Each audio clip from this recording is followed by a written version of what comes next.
Cliff, nice to see you Good to see you, again. Terry. Thank you. Well, one of the most controversial topics happens to be cannabis.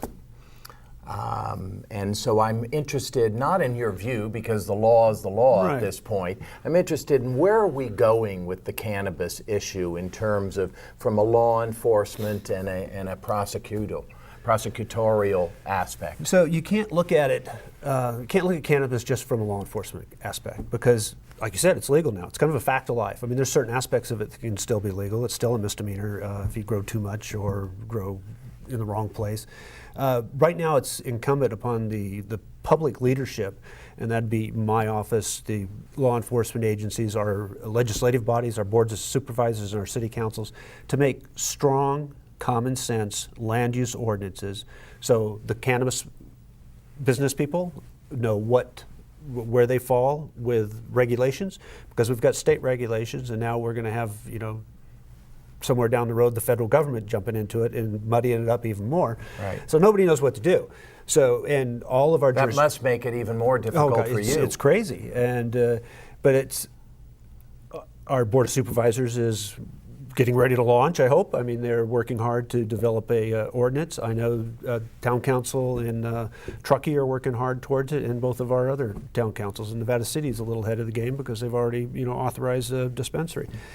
So with all those things, and then as the prosecutor trying to enforce the law, how do I enforce those regulations? Because they're not violations of criminal law, but they can really detrimentally affect the citizens of our community that are going to follow the law, pay the taxes, do the registrations, do all the right things at a certain cost. And there's got the other person who's not going to be such a good citizen and not do any of those things so they can make more money. Well, how do I protect that law-abiding cannabis, citizen as opposed to the law? So what we do is we fall back on other ways of holding them accountable. And business and profession code is one way. If you skirt the laws that are set up and the regulations that are set up, and you make money in an industry to the detriment of the people who are following the law, I can sue them civilly and extract from them civil penalties. And that's the only place we can hurt people in that business, because it's a big cash business, and a criminal misdemeanor, if I charge them with growing 7 plants instead of 6, isn't going to get me anything but a couple $100 fine and maybe a day in jail, if that. So that's the way we're looking at it. Then the other. Does this worry you about where we are at this stage, or do you feel like we're where we need to be? Because January 1st has come and gone.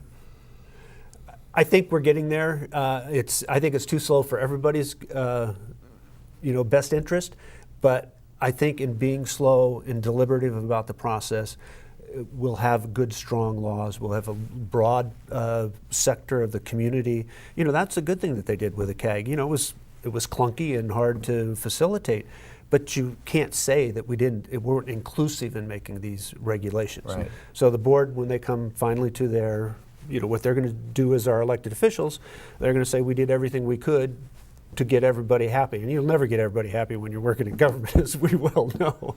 And you're not going to get everyone happy in this cannabis issue either. So, I'd like to see it happen sooner rather than later. The other thing I'm concerned about is the environmental degradation of the large grows that are going to be operating outside of the law and outside of the regulations. But I have strategies for those guys as well. The ones that do that, we can charge as felonies, and we can hit them with fish and wildlife violations. And again, the value of those types, I can charge them civilly for cleanup, for civil penalties. And the beauty of that is that money goes some back to me for enforcement, for further enforcement, some to our environmental health department for enforcement training and cleanup. So it's distributed back into the community. It's not going off to Sacramento or to the court system.